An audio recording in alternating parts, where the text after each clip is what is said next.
বাড়িতে গেলে এরকম টুকটাক সামান্য কিছু কাজ করতেই হয়।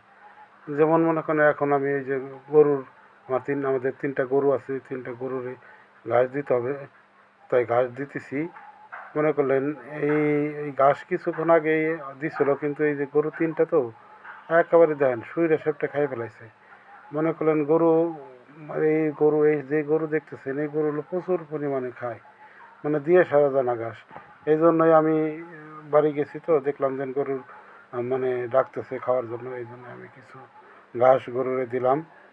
দেখেন, এই দেখেন, গরম পড়ে নাই কিন্তু তাও ফ্যান চালান লাগতেছে। এইসব গরু গরম সহ্য করতে পারে না আর কি। যাই হোক, আমাদের হলো ৩টা গরু। এই ৩টা গরুর অনেক শ্রম দিতে হয়। আমি তো বাসায় থাকি না, কিন্তু আমার আব্বা অনেক শ্রম দেয়। এই সকাল বিকাল এই ঘাস কাটতে হয়, ঘাস আনতে হয়।